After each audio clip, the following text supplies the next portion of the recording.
माधवा कुंज बिहारी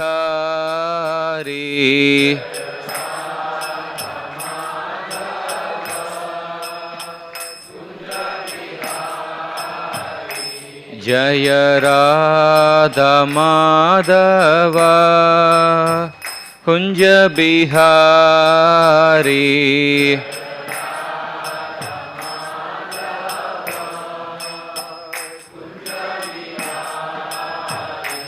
जय गोपी जन वल्लभा गिरिवरधारी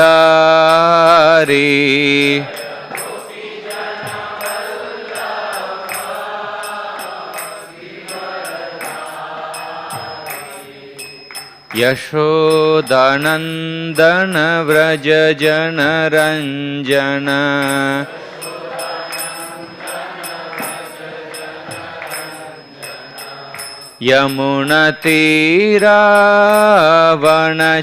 यमुनतीरावनचारी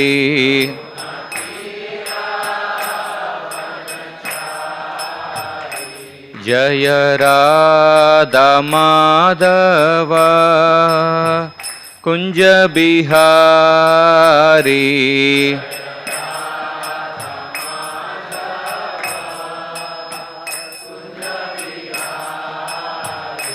जय गोपी जन वल्लभा गिरिवरधारी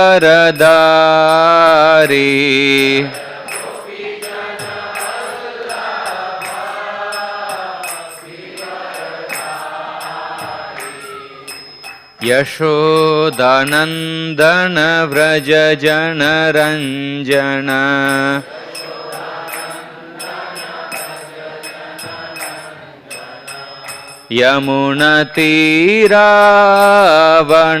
यमुनतीरावनचारी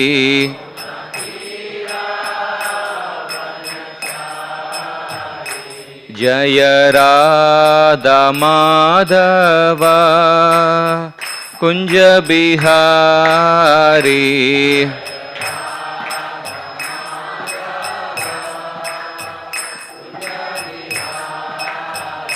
जय राधा माधवा कुंज बिहारी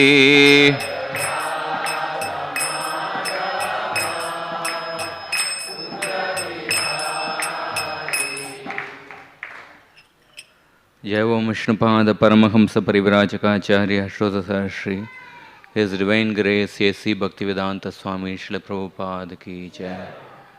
जय ओम विष्णुपाद परमहंस परिव्राजकाचार्य अश्रोत Shri his divine grace Bhaktisiddhanta Saraswati Thakur Srila Prabhupada की जय। अनंत कोटि वैष्णव वृंद की जय। नामाचार्य श्रील हरिदास ठाकुर की जय। प्रेम से कहो जय श्री कृष्ण चैतन्य प्रभु नित्यानंद श्री अद्वैत गदाधार श्रीवासादि गौर भक्त वृंद की जय। ग्रंथराज श्रीमद् भागवतम की जय। समवेद गौर भक्त वृंद की जय। श्री श्री गुरु और गौरांग की जय। ओम नमो भगवते वासुदेवाय।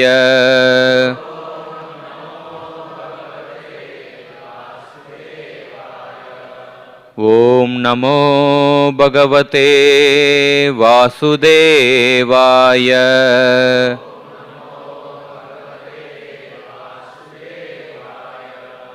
ओम नमो भगवते वासुदेवाय।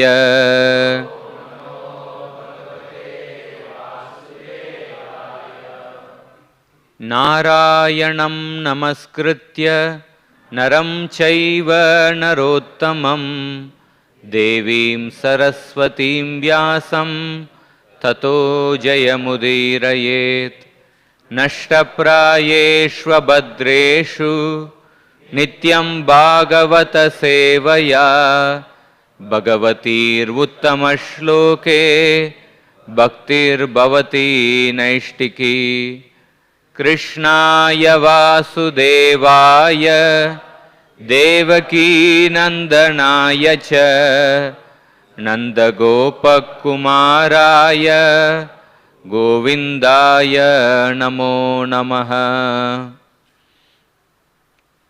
Reading from Srimad Bhagavatam, Canto 11, Chapter 18, entitled The Description of the Varnashram Dharma, text number 25. Vanaprasthashramapadesh Abhikshnam Bhaikshyamacharet Samsidyatyashvasammoha Shuddha Sattva Shilandasa Vanaprasthashramapadesh Vabhikshnam Bhaikshyamacharet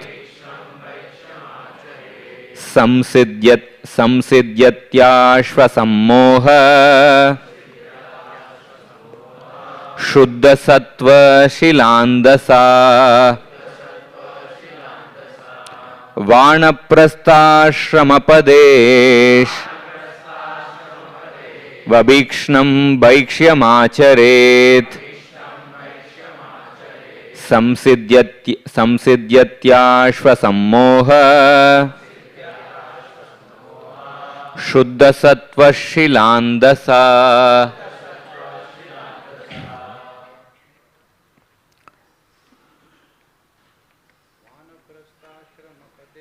Vanaprasthashramapadesh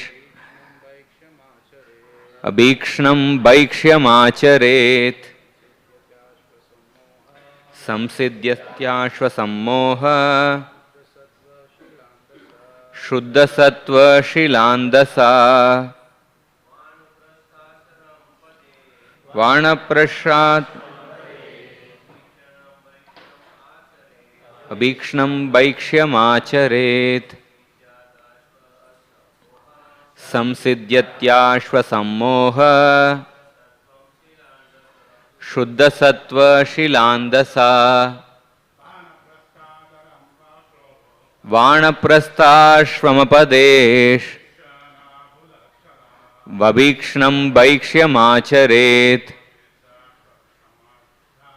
Samsidyatyashvasammoha Shuddha Sattva Shilandasa. Mataji. Vanaprasthashramapadesh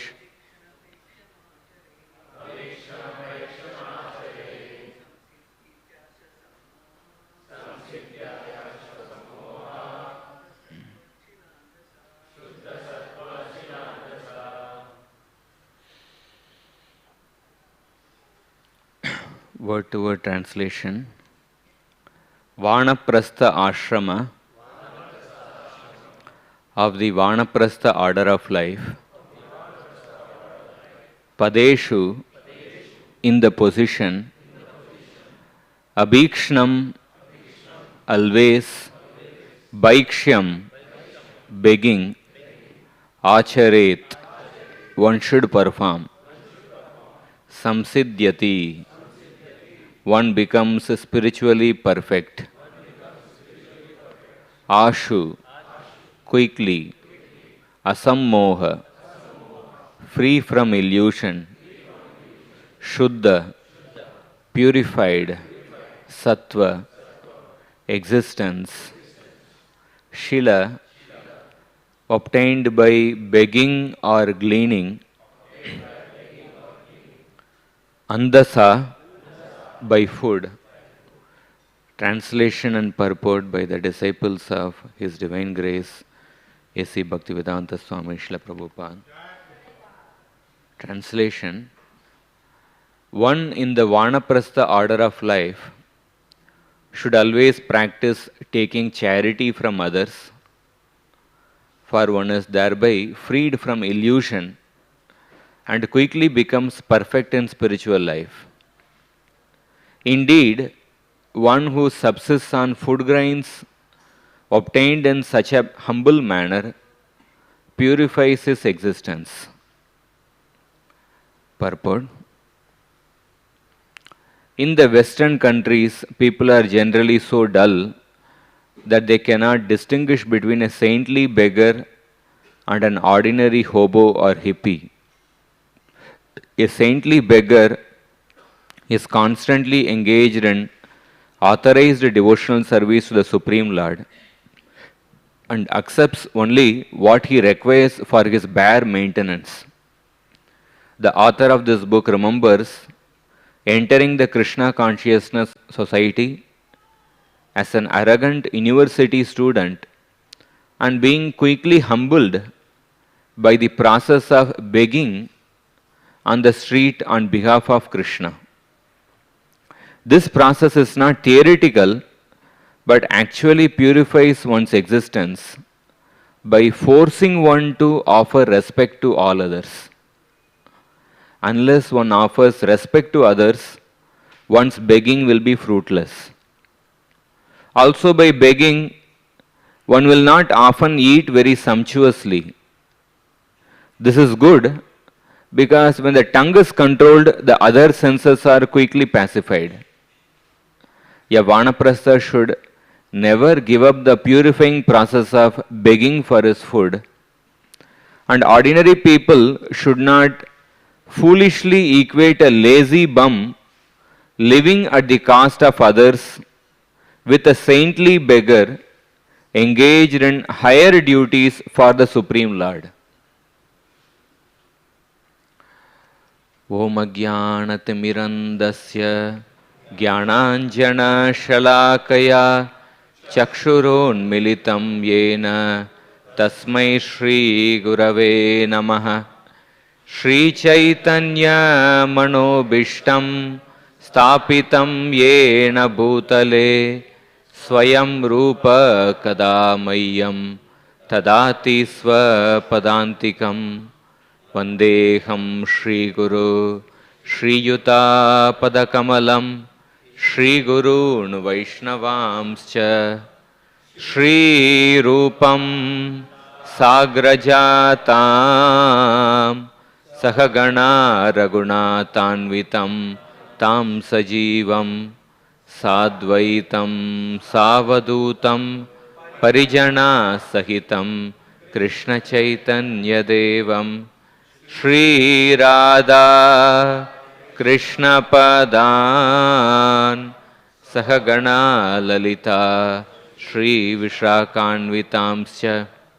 He Krishna Karuna Sindhu Dina Bandhu Jagatpate Gopesha Gopika Kanta Radha Kanta Namostute Tapta Kanchana Gaurangi Radhe Vrindavaneshwari Vrishabhanu Sute Devi Pranamami Hari Priye Vancha Kalpatarubhyascha Kripa Sindhubhya eva cha Patitanam Pavanebhyo Vaishnavebhyo Namo Namaha.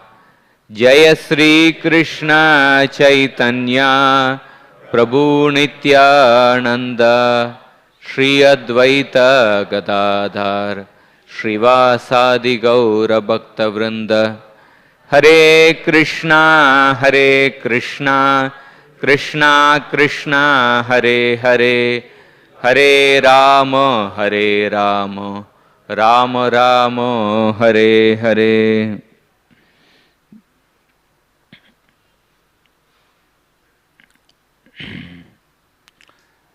So we are reading from the 11th canto 18th chapter.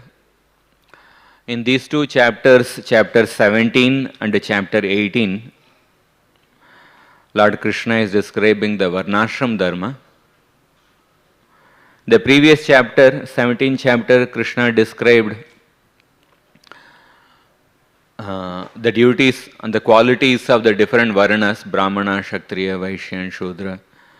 And Krishna also described the duties at the time of emergency, called as Apad Dharma.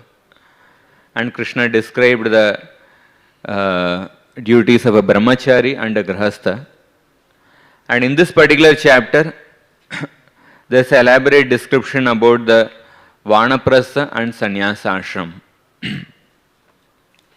Actually, this Varnashram section, in general, the whole Bhagavatam, but Varnashram section, it is difficult to speak about because we are living at a time where many times the lifestyle has gone so very much away from what is described in the what we see in the scriptures. But so generally, sometimes, because like whether you take any ashram or any varna, whether brahmachari or grahastha or vanaprastha, sannyasa ashram, the way it is described in these verses and the reality of the way we practice, that may be very much different from what is there in the scriptures. But still the principles are something which are universal. Those principles will have to be applied according to the particular time and the circumstances. So I'll try to go through whatever according to my best capacity.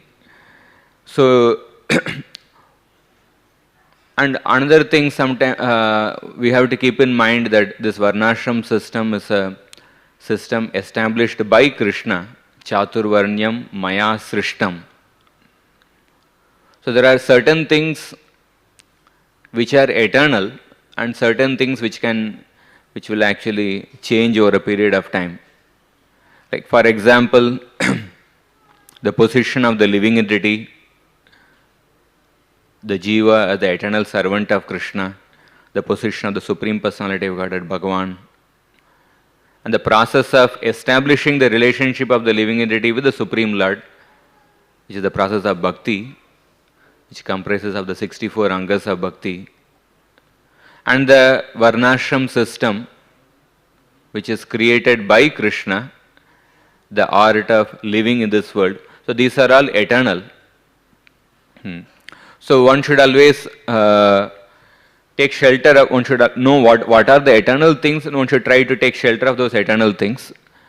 And of course those eternal things, those eternal principles will have to be applied according to the particular time.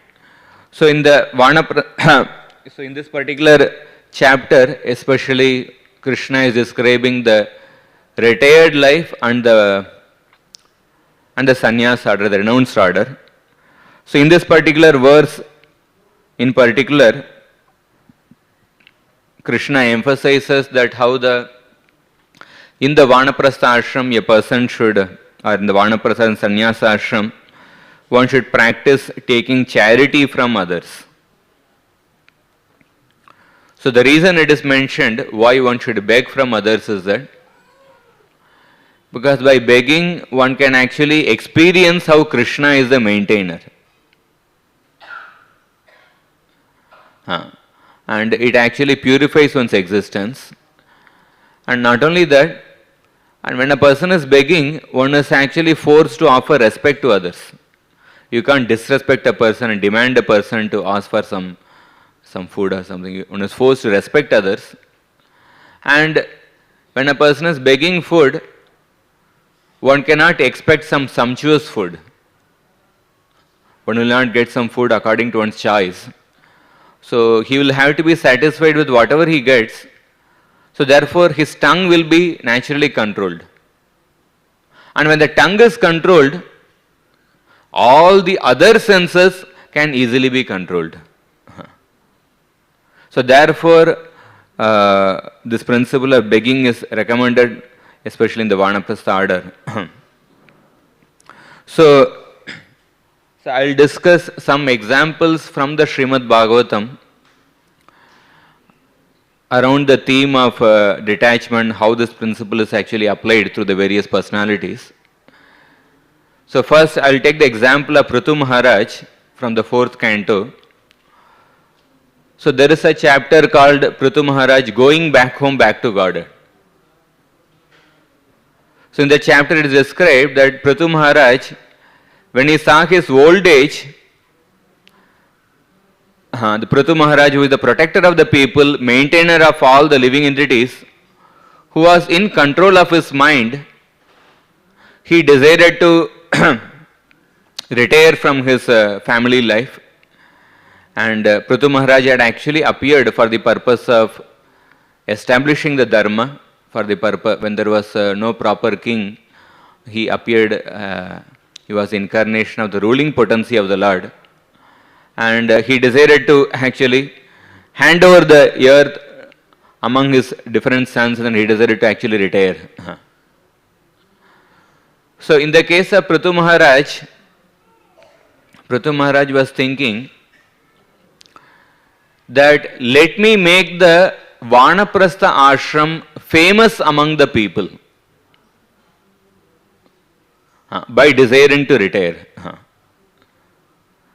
So one may wonder, like suppose if an ordinary person who is working as a clerk or as a peon or something, if he decides to retire, then by that he cannot make that Vanaprastha ashram or the principle of retirement famous.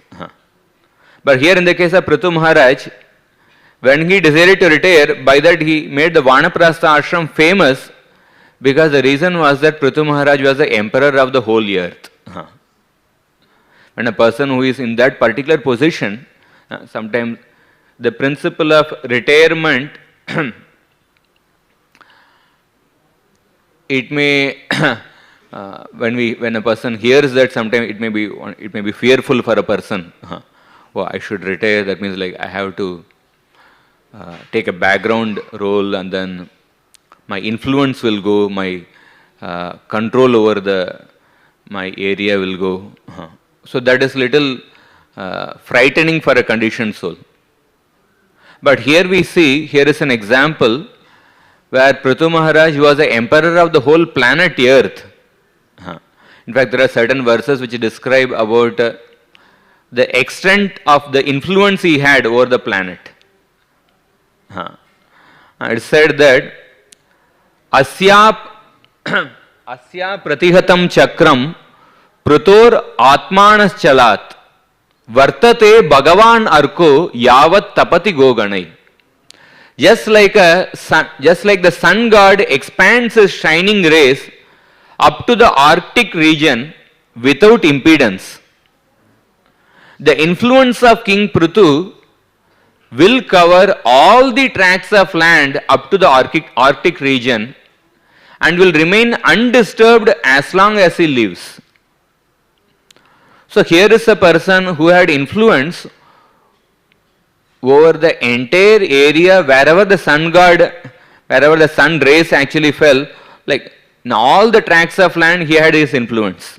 And in fact, it is described that Prithu Maharaj, like sometimes if a person has to, especially in the current times, people, in order to spread their influence, they invest a lot of time and energy to advertise themselves. Advertising industry is a big industry sometimes. When a company, their product may not be up to the standard, but because of the propaganda of advertisement, the product can become famous. Similarly, people try to advertise themselves. So in the case of Prithu Maharaj, he didn't put an effort to advertise himself in order to become famous. He didn't have to artificially advertise himself. Just like Bhaktivedanta Saraswati Thakur would say, do not try to see Krishna, but try to serve Krishna in such a way that Krishna wants to see you. So similarly, do not try to advertise yourself, but you make such a contribution that the quality of your contribution that advertises itself for yourself. So that was the glory of Prithu Maharaj, that he didn't have to advertise himself artificially, because the quality of his service as a king, that was so much based on dharma, that was so genuine, so that his service itself advertised himself, that his influence spread over the entire planet. In fact, in another verse it was described that Sarvastra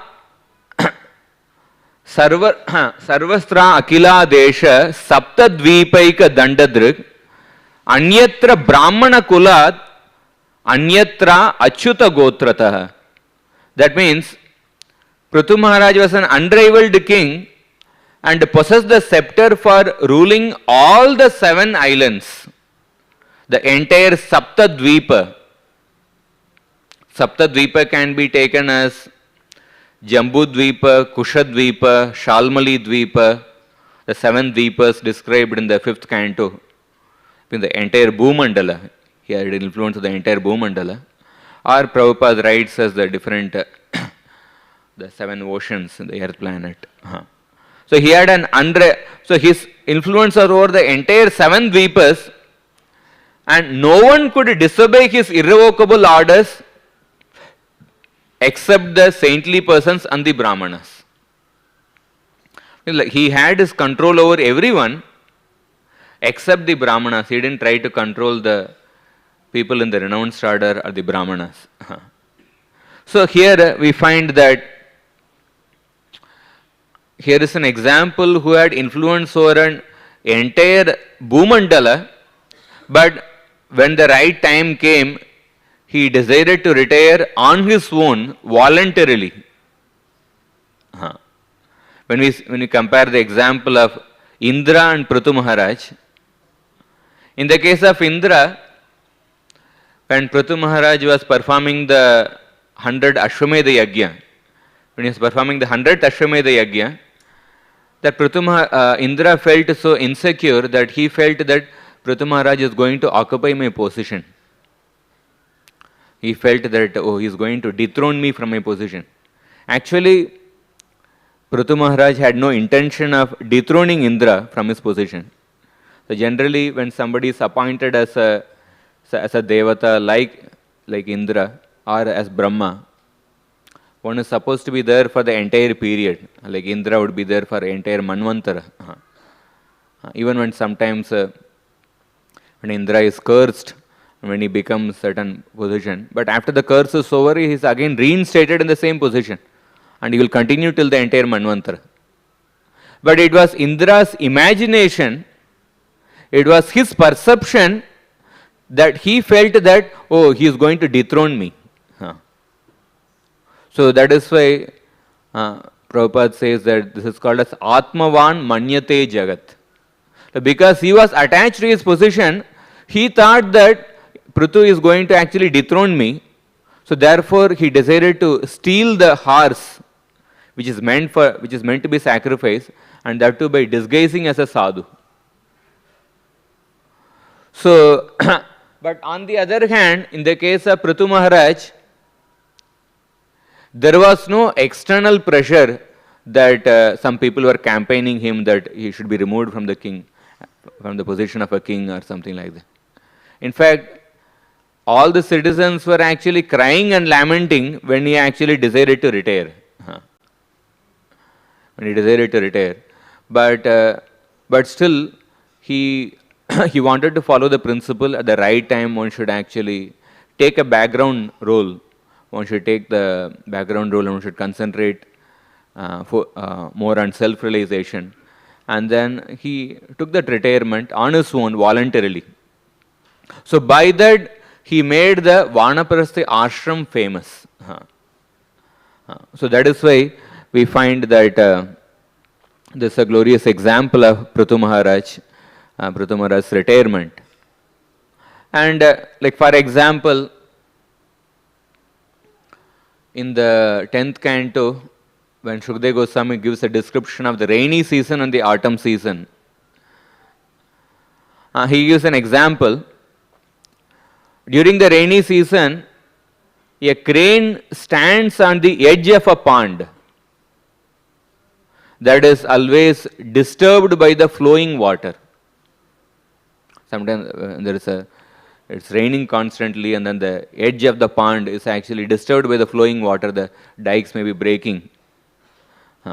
But still, the crane actually does not move from the edge of the pond.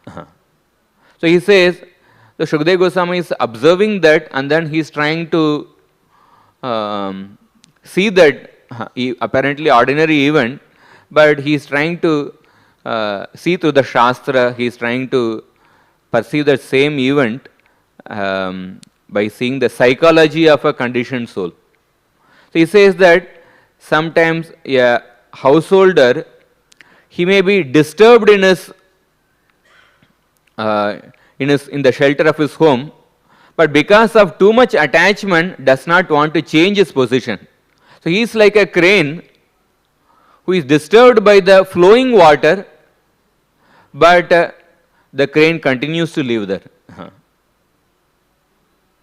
And another example he gives, like during the rainy season, different ponds actually get filled with a lot of water, and many fish are actually living in those actually ponds.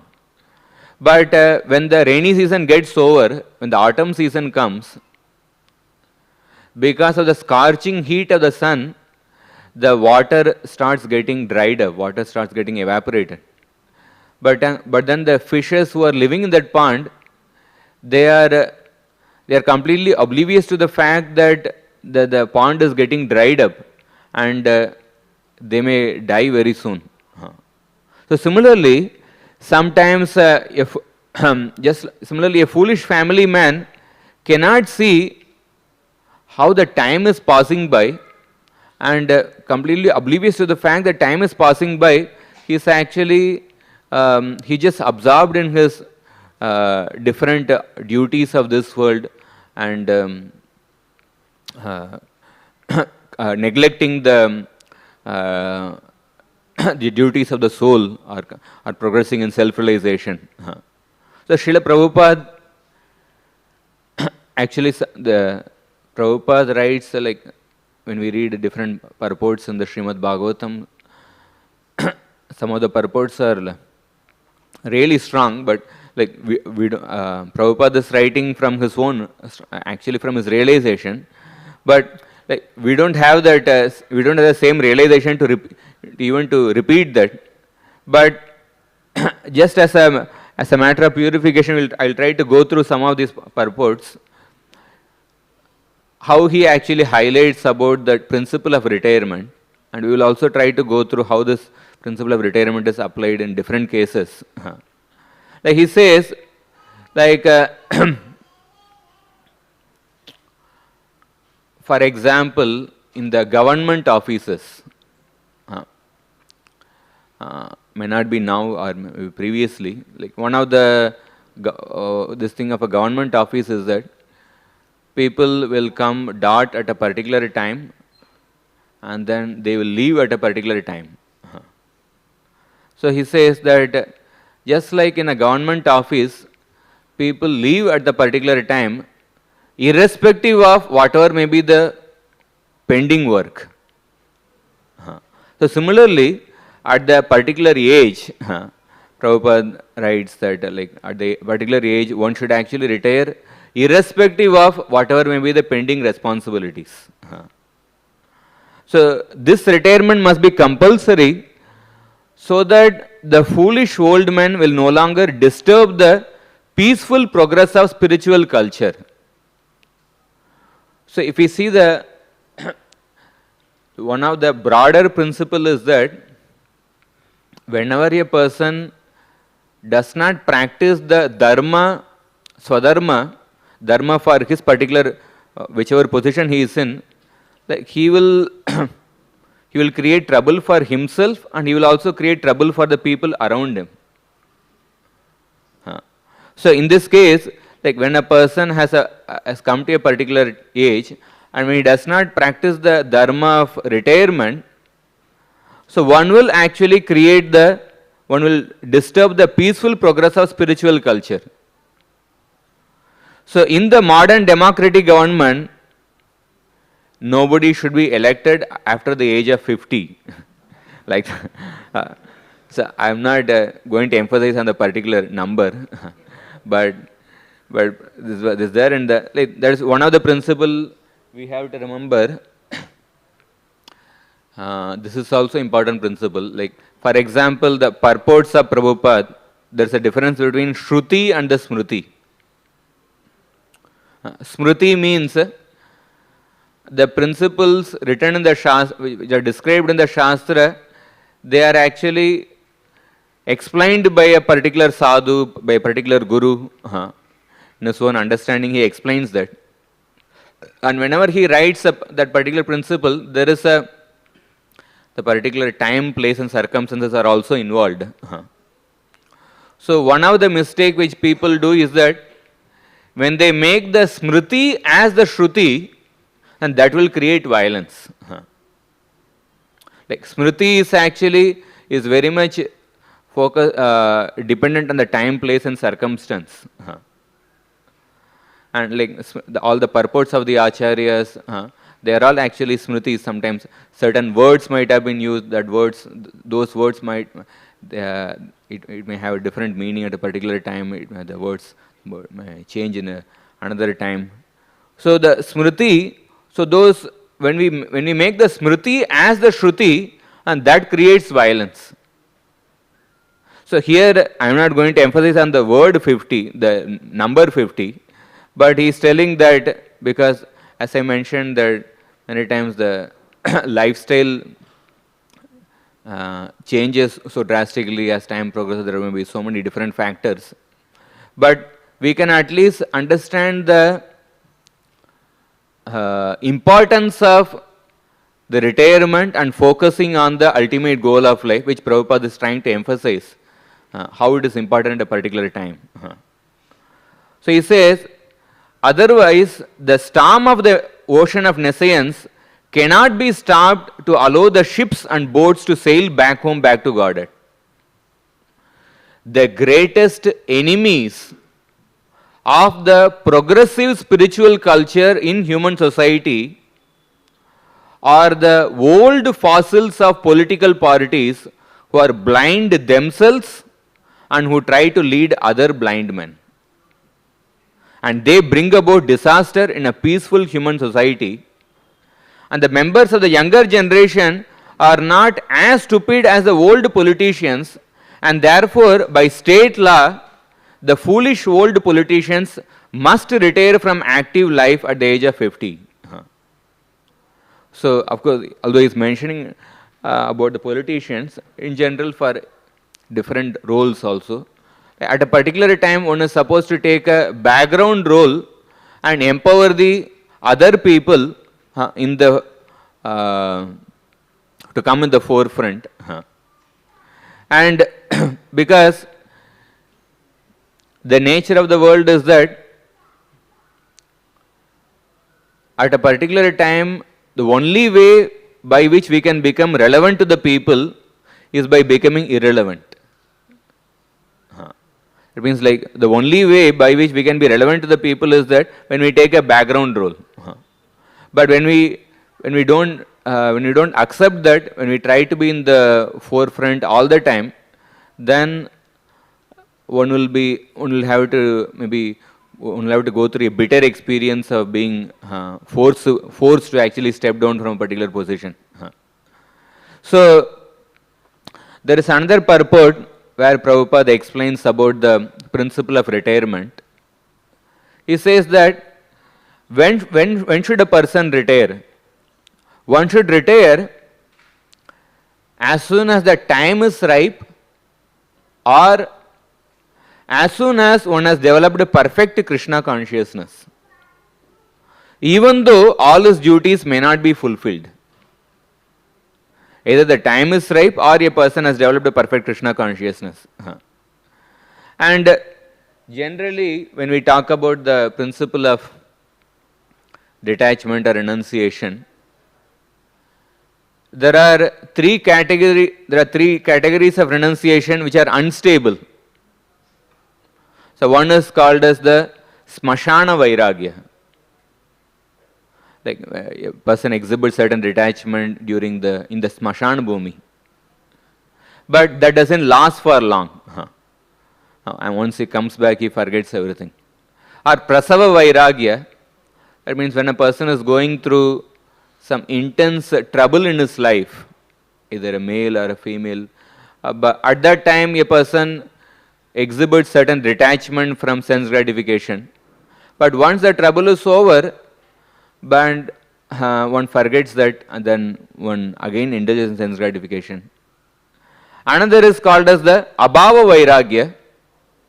That means renunciation because there is no opportunity for sense indulgence. Or as we say, morality is lack of opportunity. So in the absence of something, a person exhibits detachment. But once he gets the facility for that, the detachment disappears. So all these three types of detachment, it is unstable because it is not based on the foundation of knowledge. It is very much based on very circumstantial. When the circumstances change, the detachment also actually disappears. So that is why for the sustainable and stable detachment, one has to actually cultivate knowledge.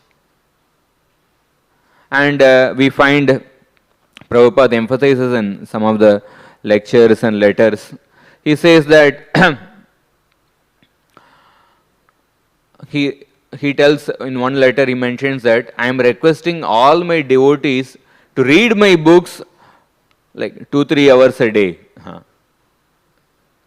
So that otherwise, then only they will be able to actually remain stable in the platform of detachment. Otherwise, it will be difficult for them to continue.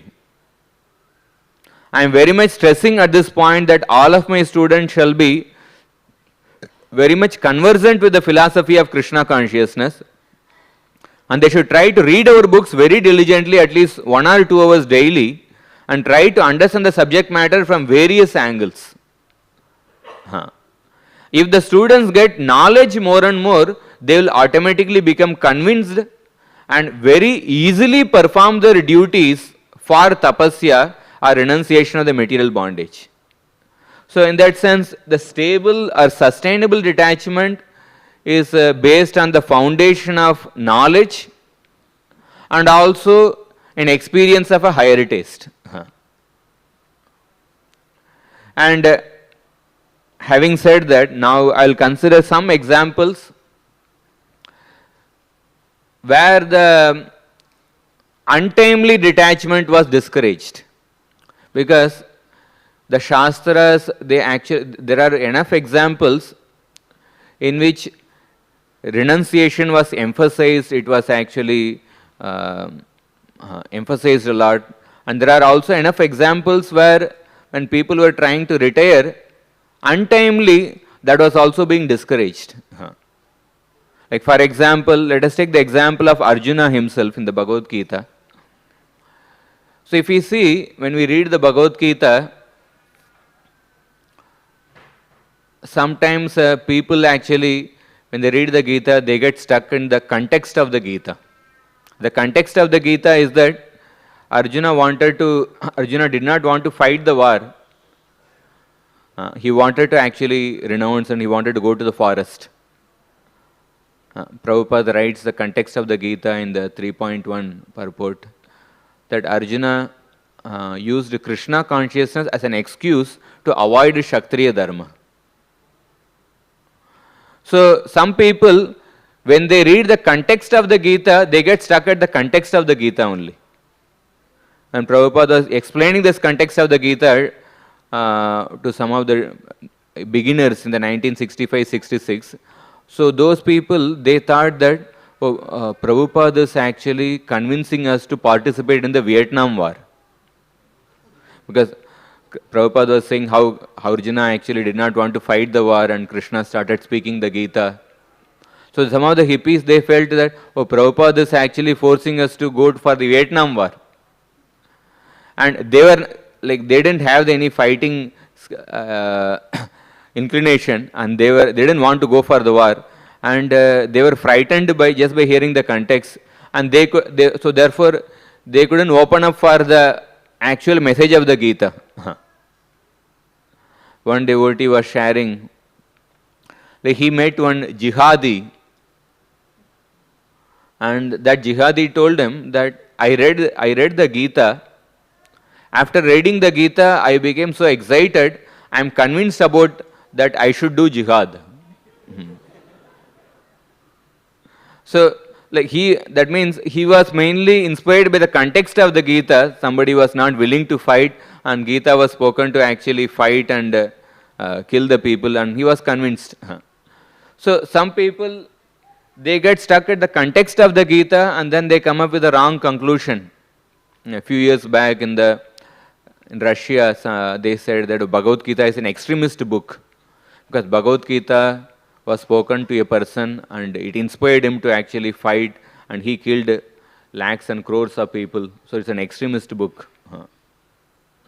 And some people, there may be others who may understand all the details of the Gita. What is Karma Yoga, Jnana Yoga, Bhakti Yoga, all the technical details of the yoga ladder, the different types of bhaktas like Nirapeksha Bhakta, Sanishta Bhakta, Parinishthata Bhakta. Like the different technical terms are used by the acharyas. One may understand all the different technical details of the Gita. One may understand, okay, Manmana Bhava Mad Bhaktu, the ultimate message of the Gita. But even after understanding all the message of the Gita, but one may miss the context of the Gita. The context of the Gita is that Krishna wanted Arjuna to fight the war. Arjuna used Krishna consciousness as an excuse for avoiding the Kshatriya dharma, and Krishna spoke the entire Gita, and ultimately Arjuna, even after hearing the Sarvadharman Parityajya, Arjuna fought the war to establish the Dharma Rajya, which is the desire of Krishna. Like for example, this is there was one devotee who wrote a letter to Prabhupada, and this devotee wrote a letter that I have so many disturbances in my family life, I want to divorce my wife, I want to actually take sannyas. And Prabhupada has written such a profound letter. It's a very long letter he has written, but just few points I will just like to highlight. So Prabhupada writes in this letter that the right understanding of Bhagavad Gita is Arjuna's understanding. In other words, Arjuna came to the conclusion that he must perform his occupational duty not as a material obligation, not for the reasons of wife, family, friends, reputation, etc., but rather he must conduct the functions of his station of life as a devotional service performed for Krishna. That means devotional service is what is important, not my occupational duty. But it does not mean that because occupational duty is not the real consideration, that I should give it up and do something else, thinking that devotional service may be carried on under whatever circumstances which I may whimsically decide. So Krishna recommended Arjuna not to disrupt the order of the society and go against his own nature just for convenience sake. So just our occupational duty is not arbitrary. That means once we have taken up some field of action, if we are advanced in our understanding, then we shall not change it for another. So like that Prabhupada writes a beautiful letter. He says, we can see from the example of Krishna himself, how Krishna as a householder performed different, all the Kshatriya dharmas properly. So Krishna does not give example of himself avoiding his occupational duty. So if Krishna himself is exhibiting by his own conduct what is the perfection of existence, then we should heed such example if we are intelligent. So therefore, why I am mentioning this is that, so this devotee is writing a letter, so I want to take sannyas, I want to concentrate fully on surrendering to Krishna. So he may seemingly have understood the message of the Gita, but he has missed the context of the Gita. He has missed the context of the Gita, which Prabhupada is trying to emphasize here. So therefore, one should understand the context of the Gita, and one should also understand what Krishna is, the message of the Gita. So both should be kept in mind. So, like another example of Yudhishthira Maharaj, like Arjuna did not want to fight before the battle, but after the battle was over, Yudhishthira Maharaj did not want to become the king. He didn't want to become the king. But we find, and that detachment on the part of Yudhishthira Maharaj was not appreciated by Krishna. And it was not appreciated by the other sages. And then Bhishma Dev spoke to Yudhishthira Maharaj. Just to compare, like for example, when Bhishma Dev was speaking to Yudhishthira Maharaj, so there is a discussion on Purushartha or Daiva. Purushartha is the effort which we are supposed to put. Daiva is the destiny. So when Bhishma Dev was instructing Yudhishthira Maharaj, Bhishma Dev told that out of the two, Purushartha is more important than Daiva. Your effort is more important than Daiva. But a similar discussion was taking place between Vidur and Dhritarashtra. That was also after the war, on the same subject matter of Purushartha and Daiva. But there, Vidur told Daiva is more important than Purushartha. So one may wonder, like, which is more important, Purushartha or Daiva? Two different Mahajans are giving different answers. But actually, in the case of Yudhishthira Maharaj, he was supposed to become the king. He is expected to become the king. He is supposed to put the effort. So therefore, Bhishma Dev told that Purushartha is more important than Daiva. But in the case of Dhritarashtra, he was destined not to be the king. And his sons were destined not to be the kings. But Dhritarashtra, he didn't accept that destiny, but he was always putting effort to be the king, to continue as a king, or to make his sons as the king. So therefore, Vidur was emphasizing that Daiva is more important than Purushartha. So therefore, because accepting Daiva is the principle of detachment, but Purushartha is something we are supposed to diligently perform your responsibilities. So depending on the candidate, something is emphasized. Purushartha is emphasized, sometimes Daiva is emphasized. And another example, we find the founder of our Sampradaya, the Brahmaji. Brahmaji, in the Brahma Vimohan Leela, he offered such beautiful prayers to Krishna after recognizing his mistake. And then at the end he mentioned that I just want to take birth as a stone or a plant in the outskirts of Vrindavan, so that I can get the dust of the residents of Vrindavan. That is the desire he expressed. But then he was expecting for Krishna's approval, and Krishna didn't say anything. And Brahmaji understood that Krishna is indicating that I should go back to Satyaloka. So actually, Brahmaji just wanted to just stay in Vrindavan.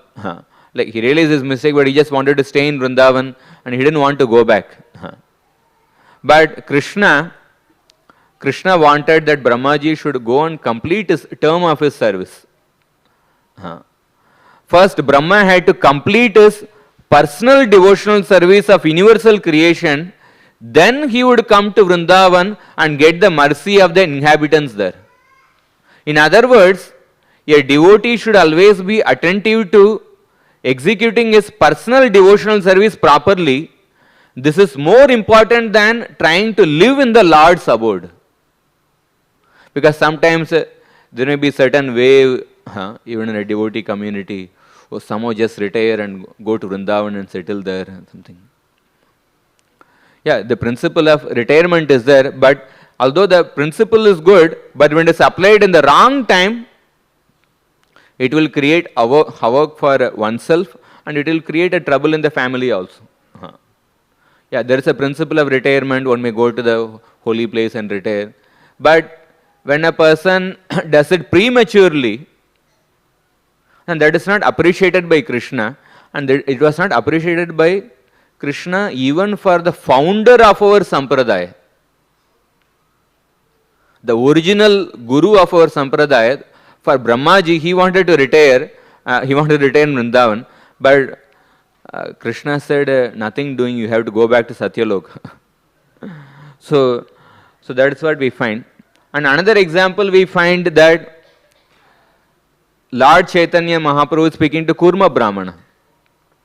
So Kurma Brahmana also, he wanted to come with Lord Chaitanya Mahaprabhu.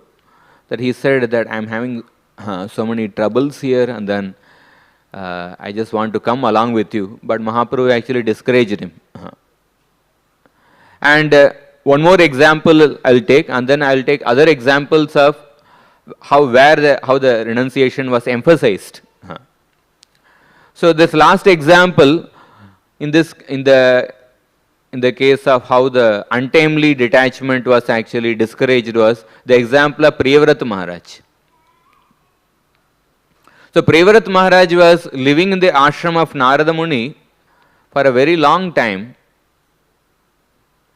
and during that time Swayambhu Manu's dynasty through Uttanupad, they were ruling the kingdom. Uttanupad, Dhruva Maharaj's son, and then Anga Maharaj, Prithu Maharaj, Prachina Barishad, Prachetas, they were ruling. And then when Pracheta's son was born, Daksha was born as the Prachetas, and then Daksha, when he was performing austerities, when he went to perform austerity, there was nobody to rule the kingdom. So that time Swayambhu Manu, he saw that Priyavrat Maharaj is actually having the qualities to rule the kingdom. So therefore he's inspiring him. He comes to actually inspire him to actually take up the position of the king.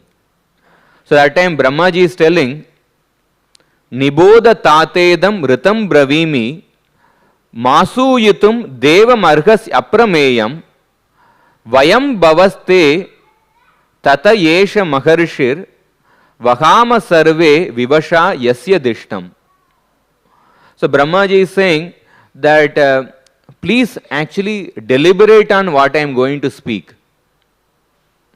I am only speaking the truth, and you should not hate the Supreme Lord who is beyond estimation, because I myself, Lord Shiva, Manu and Narada, your Guru, all of us, we helplessly follow the order of the Supreme Lord.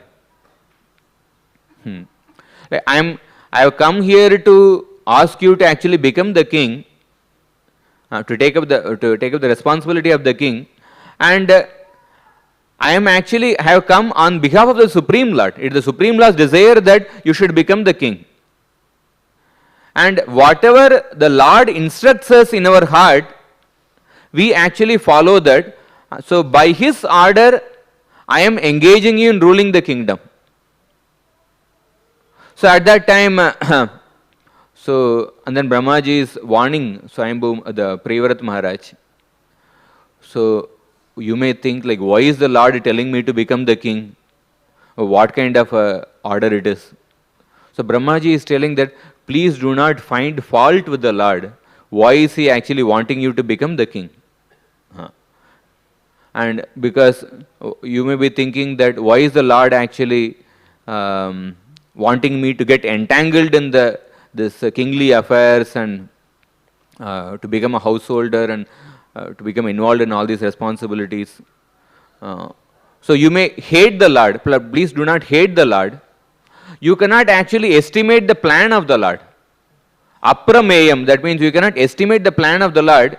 You are thinking that you just want to be in the forest and you want to peacefully perform your bhakti, and by that you can go. By that you think that you can go back to Godhead.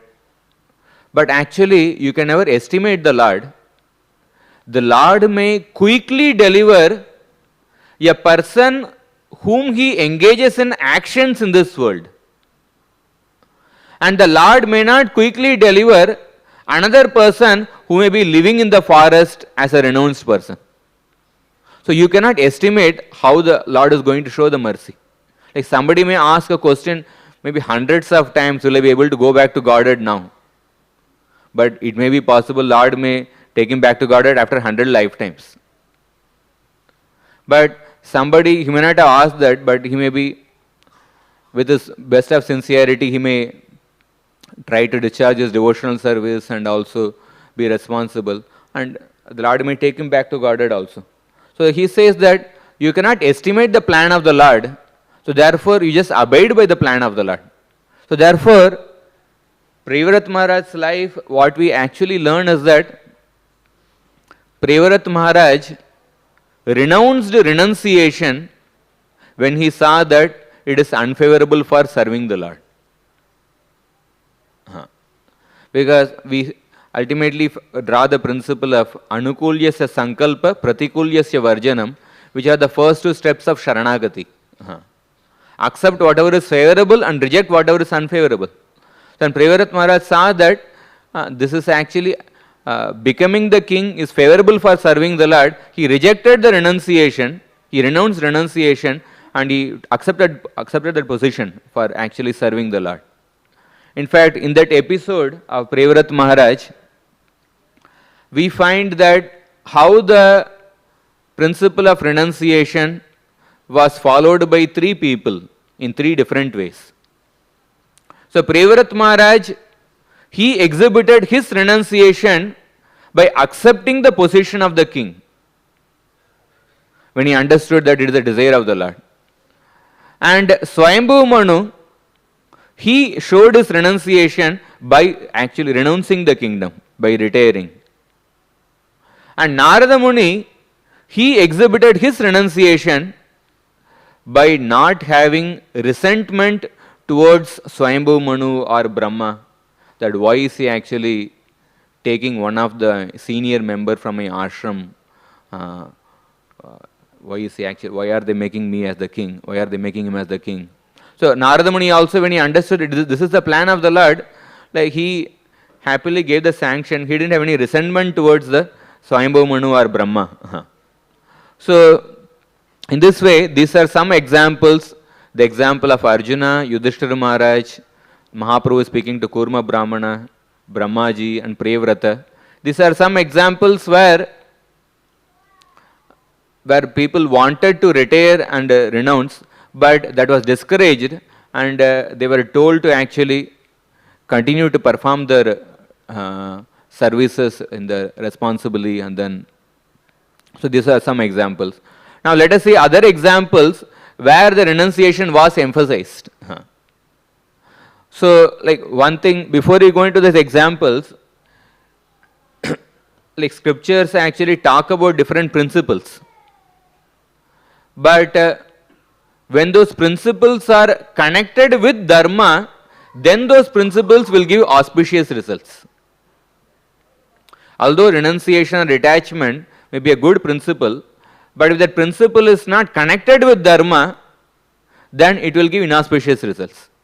And that is what we find in the fourth canto, first chapter. There is a description of the genealogical daughters of Daksha Prajapati. So Daksha Prajapati had different daughters, and those daughters, some of the daughters he gave in marriage to Dharma. I think 13 daughters he gave in marriage to Dharma, 13 or some number. And each of those daughters, they represent certain qualities. So when they were married to Dharma, and they gave birth to different sons. Like for example, forgiveness or ahimsa, like that different daughters' names were there. But when they were married to Dharma, then they gave birth to sons who are actually auspicious. That means each of those qualities, the qualities when they are disconnected from Dharma, they can actually produce inauspicious results. So similarly, the detachment also, when it is connected with Dharma, that means when it is exhibited at the right time, when it is connected with Dharma, it will produce good for the broader society. then it will produce auspicious result. When it is disconnected, it will produce actually some inauspicious result. So that is what we find in these examples. So some of the examples where the renunciation was emphasized was that Vidur speaking to Dhritarashtra, which I already mentioned, where Vidur told that Daiva is more important than Purushartha for you. And another example is Narada Muni speaking to Prachina Parishad.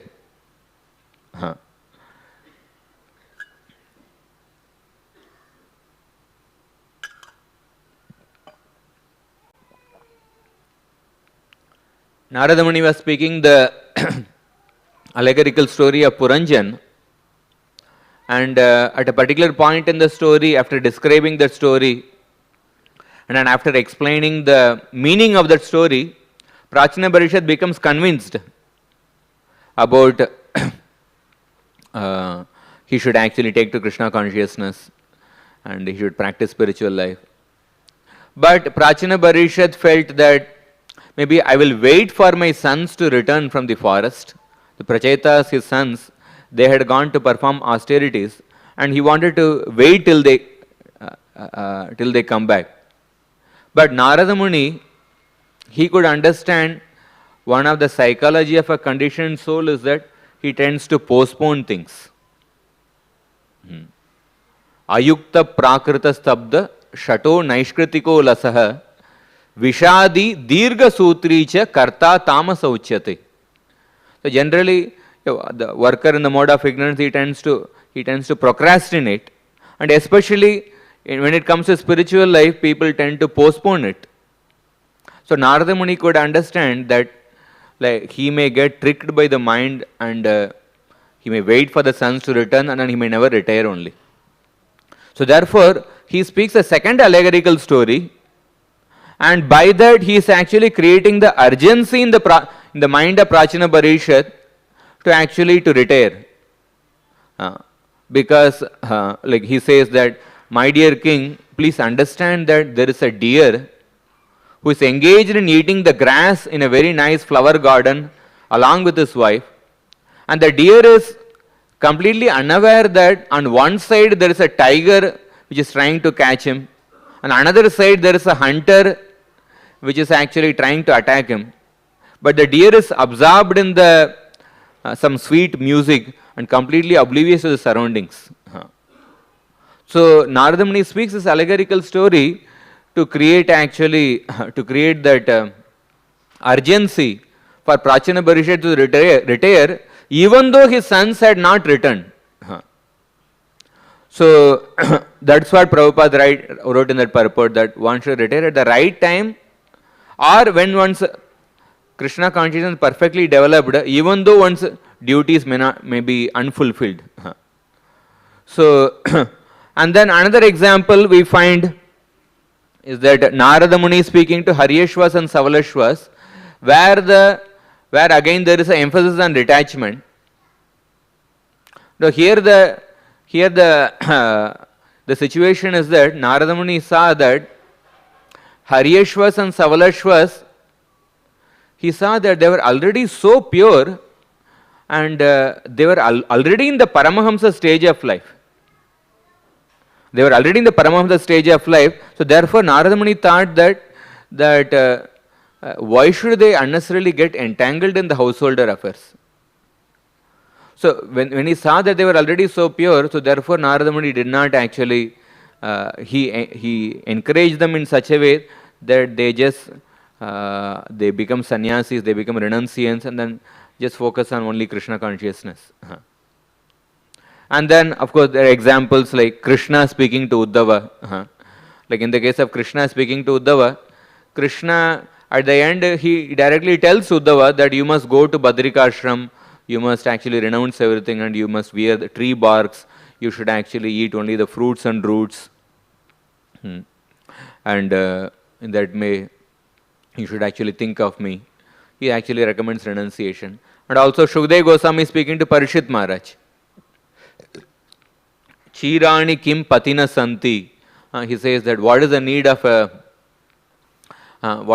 pillow? You can actually sleep with a hand. What is the need of actually plate? You can eat with your hands. and there are fruits and roots available in the forest, and you can eat anything. So now Shukdev Goswami is trying to evoke that mood of detachment in Parishit Maharaj because he is just having 7 days to live.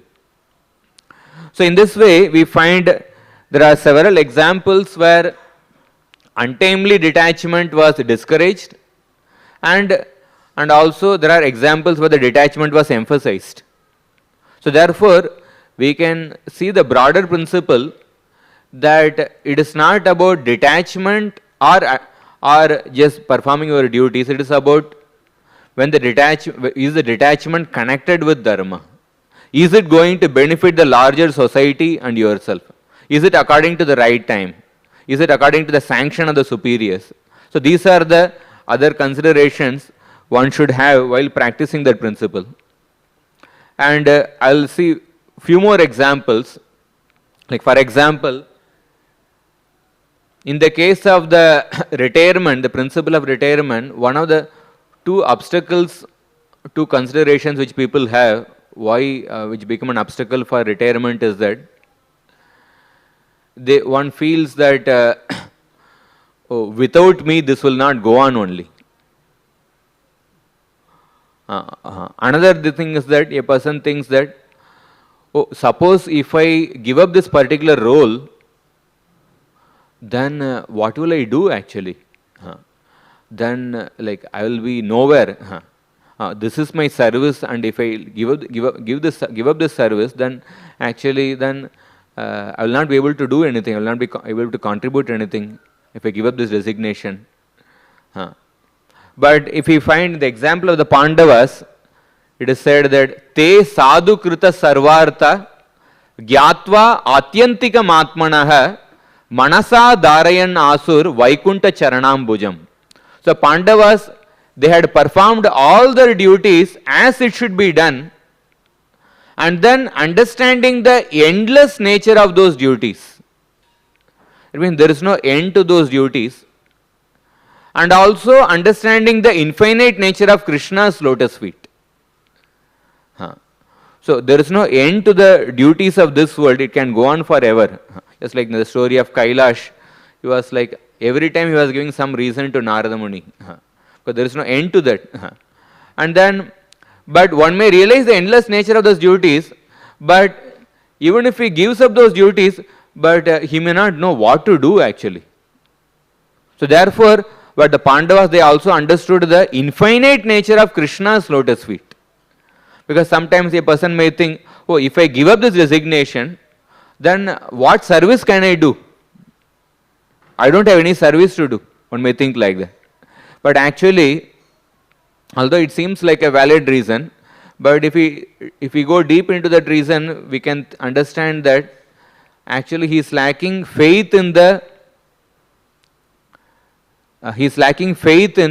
how Krishna's devotional service is independent of any designation, independent of any circumstance. So understanding the infinite nature of Krishna's lotus feet means Krishna is unlimited, and service to Krishna is unlimited, and service to Krishna in any situation, whether I have this designation or whether I don't have the designation, still there will be opportunity, because service to Krishna, devotional service, is not limited by any circumstance. So therefore, when a person takes up a particular role or designation to render some particular service, one should also cultivate that faith that service to Krishna is not dependent on this designation. If we fail to cultivate that faith, then we may become attached to the designation, and when there is a fear that the designation may be taken away, one becomes very much insecure. So Pandavas, they understood the infinite nature of Krishna's lotus feet and endless nature of those duties, and then they actually decided to retire. And we have examples like Uttanapad. Like Uttanapad, Prabhupada says that Uttanapad, he made Dhruva Maharaj as the king, but he did not wait for Dhruva Maharaj to get married. Actually, it is a very important principle for the grahasthas to arrange for the marriages of the sons and daughters, especially the especially the daughter. But in the case of Uttanapad, he did not wait to arrange for the marriage of Dhruva Maharaj, and after enthroning him as the king, he actually retired. So Prabhupada says there, that purport, that although he was very busy in political affairs and duties of the government management, he was very anxious for self-realization. Therefore, as soon as Dhruva Maharaj was quite worthy to take charge of the government, he took his opportunity to leave home just like his son, without fear. So therefore, these are rare instances from which we can see that the importance of spiritual realization is above all other important work. Now, Uttanapad knew very well that to get his son Dhruva Maharaj married was not so important than it should take preference to his going away to the forest of self-realization. So, like these are all very profound examples. I am just trying to repeat. It is not that I don't have the qualification to instruct anybody or something. This is just a topic which we are discussing. I am just trying to repeat what is there in Prabhupada's purports. And we have another example that of Kardama Muni. In the case of Uttanapad, there is also a vivid description of the opulences of Uttanapad. In fact, he had trees which were brought from the heavenly planets in his gardens. Like sometimes certain film stars, they bring some cars from maybe different other countries. So he had trees brought from the heavenly planets, and there were staircases made of emerald to the lakes which he had. Like there is so much of opulence, but despite having so many material opulences, he actually renounced. And another example of Kardama Muni, where Kardama Muni, he actually decided to retire despite having the spiritual opulence of having the Supreme Personality of Godhead as the son. He had Kapila Dev as the son, but he decided to retire because Prabhupada says that he wanted to follow the Lord's instruction mentioned in the Vedas. Here it is said that whatever is spoken in the Vedas and whatever is practiced in accordance with the injunctions of the Vedas is to be accepted as an authoritative in society. So therefore, Kardama Muni decided to retire, even though he had the Supreme Personality of Godhead as the son. And another example of Ambarish Maharaj. Ambarish Maharaj's example is that Ambarish Maharaj was already fully engaged in devotional service. He practiced all the 9 processes of bhakti, but still he actually, he decided to retire in order to even more fully engage in bhakti. Just like a businessman, although he may be having crores of property, but still he wants to earn more and more. He is not satisfied with the particular amount, he wants to earn more and more. Similarly, a devotee, although he is fully engaged, he wants to actually engage even more, so therefore he decided to retire. And lastly, I just want to conclude with this point. But we shouldn't actually judge a person, oh, this person is not retired or something like that. Because, for example, we have the example of Prahlad Maharaj himself. Prahlad Maharaj, in one verse in the Bhagavatam, it is said that Prahlad Maharaj is called as Prashanta. Prahlad Maharaj, he was old, but still he was living in the palace. So Prabhupada says that a devotee is always sober. He is never disturbed by any conditions. Even if a devotee remains in Grihastha life and does not renounce material possessions, he should still be understood to be Prashanta because of his pure devotion to the Lord. So one should not judge by externally, and Prahlad Maharaj is a guru in all circumstances. So like that, there may be many devotees because of different circumstances, and one shouldn't judge externally. And lastly, another principle one should keep in mind in regards to retirement, this one is that, so sometimes those who are younger in age, when they read these statements in the Shastra which talk about detachment and say retirement, and they may try to force the superiors, or they may try to instruct the superiors, oh, you must retire. But that is actually that's a completely wrong thing, because by that one is actually breaking the Vaishnava etiquette, and one may go into the realm of aparad, and one may end up disrespecting the others. So these are some instructions which are there in the scriptures. For example, the example is Yudhishthira Maharaj himself. Although Vidura spoke to Dhritarashtra strongly about leaving home, but from the point of Yudhishthira Maharaj, he didn't actually speak strongly to Dhritarashtra, why are you living in the house, you should retire, like that. In fact, when Dhritarashtra left home, Yudhishthira Maharaj actually lamented. Oh, my father, my uncle, they have actually cheated me. Oh, what happened to them? And he actually sincerely lamented. He felt maybe something, I didn't treat them properly. So therefore, when the Shastras give certain principles, that this is, one should understand how to apply the principle in the current time, according to the time, and how it will benefit the greater society without causing disruption. And another is, without having that adhikar or authority, one shouldn't try to instruct a person in the superior, this thing. These are something which we can learn. To summarize what we discussed today, that we discussed about the principle of detachment explained in the Shastra. We discussed the example of Prithu Maharaj, and we discussed some examples from the rainy season and autumn season. We discussed some examples how the untimely detachment was discouraged, and how some examples where the renunciation was emphasized. And we learned some this thing from the principle, from the character of Kardama Muni, Uttanupad, Ambarish Maharaj, Prahlad Maharaj, and how Yudhishthira Maharaj responds towards Dhritarashtra leaving home. So with this, I'll stop the class. Grantara Srimad Bhagavatam ki jai. There's one announcement. You can just wait for this. This is an announcement from the BTG department. On the auspicious occasion of Back to Godhead Platinum Jubilee, we are back with the BTG subscription marathon. Already started from Gaur Purnima and will be till the 18th May, Narsimha Chaturdashi. Following Srila Prabhupada's word, as he has said that if we can make Mumbai Krishna conscious, then the whole world can become Krishna conscious. So we have started Mission Mumbai to make the world of Srila Prabhupada, to make the word of Srila Prabhupada successful.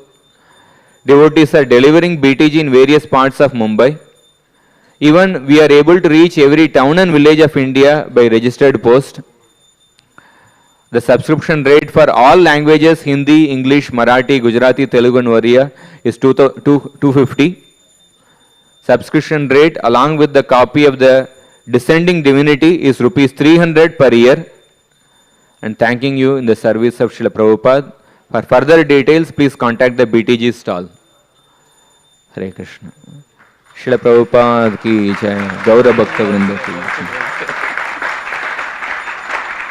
Hare Krishna. Today there is a Varishta Vaishnava meeting after Srimad Bhagavatam class in Bhakti Siddhanta. And also Tulsi Books presents a 2-day